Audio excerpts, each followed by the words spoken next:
There are 7.4 billion people in the world. Which one is your favorite? Picture that person's face. See that familiar smile. More than anything else in the world, what do you want to be in the life of that person?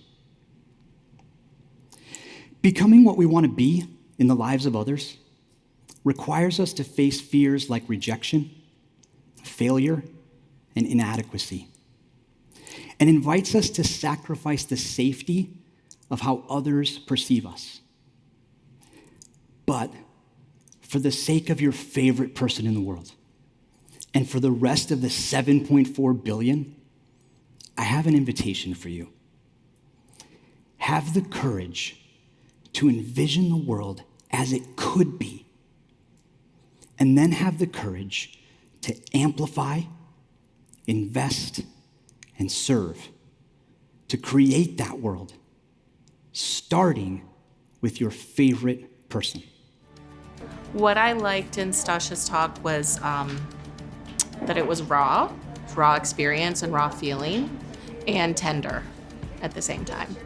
What I really liked about Stosh's talk is he was really well prepared. Like, you could tell the structure of what he was talking about was really meant something to him. I left there saying, okay, I'm energized. I know what to, was inspired by what he had to say. Have you ever seen a super fan at a school or community event? The person who sits in the front row, takes too many pictures, and cheers and claps more loudly than anyone else. Raise your hand if you've ever been annoyed by a super fan. Okay, true confession time. Raise your hand if you've ever been the super fan. And super fans have courage. Why? Because they are amplifying. They've sacrificed the safety of how others perceive them. People who have the courage to amplify create the world as it could be by being more of who they are. Creating the world as it could be also invites us to have the courage to invest, to offer our best, because only investment guarantees our impact, both individually and organizationally. Individually, this is how we achieve goals and help others to achieve theirs. Organizationally, it's how we enrich the world with our products and our services.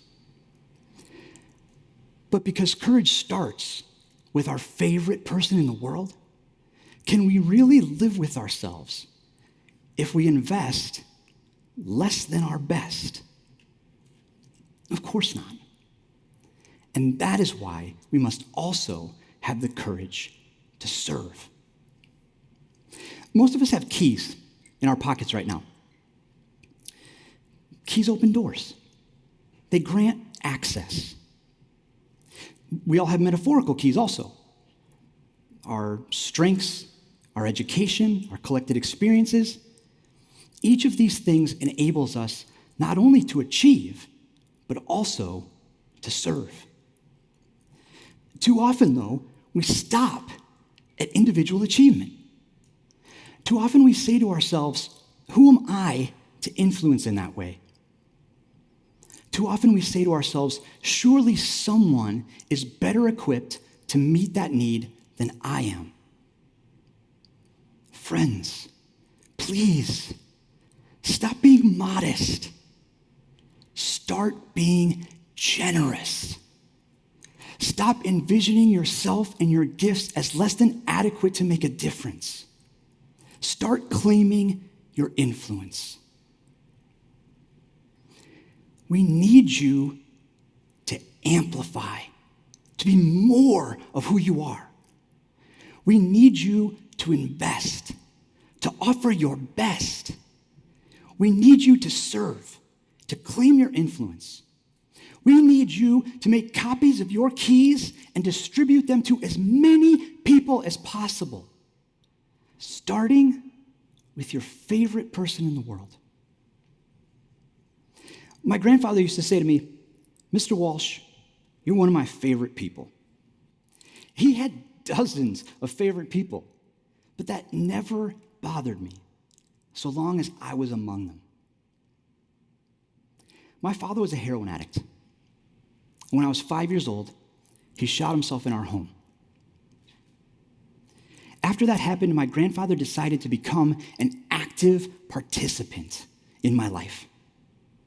He had the courage to amplify his generosity, to become magnanimous, and to envision a world in which I enjoyed every benefit that my circumstances would have prevented otherwise. After my father died, my grandfather paid for me to attend the best school in town.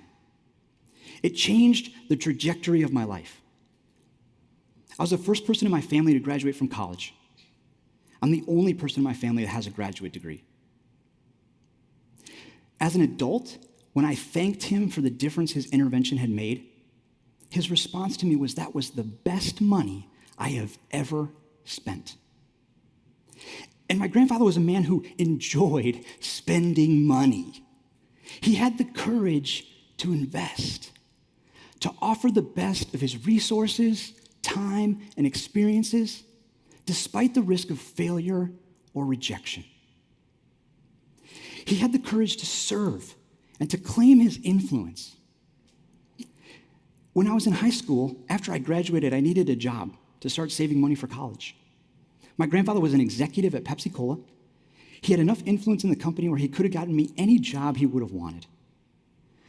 But the job I had was a second shift warehouse job, taking cases of soda and stacking them onto pallets all night long.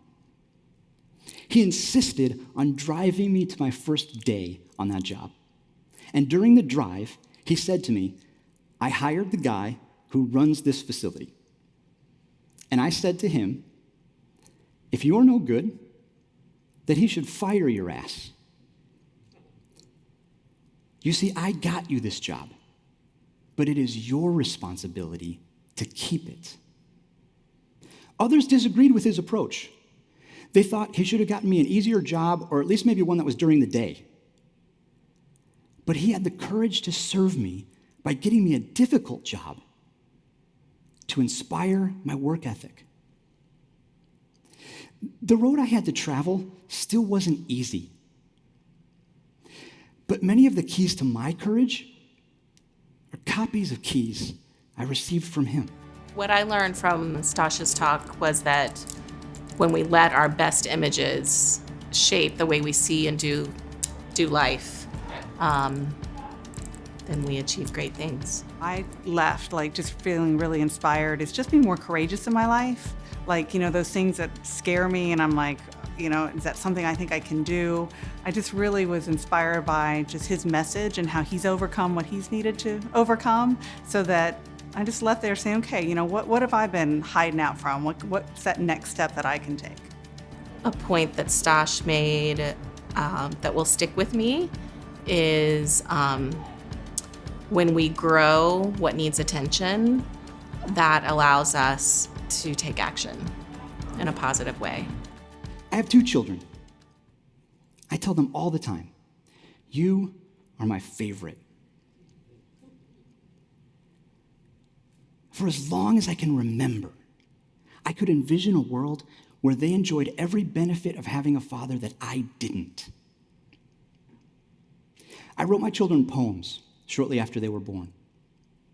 Those poems have this line in common: "The pain that I have known, you will never know. I promise." Have the courage to envision the world as it could be. And then have the courage to amplify, to invest, and to serve, to create that world, starting with your favorite person. But then for as many of the other 7.4 billion as possible, both individually and organizationally. I hope that you'll accept this invitation to courage. And I hope that you'll find me later and tell me about the world you envision, especially if I can help you find the courage to create it. Thank you.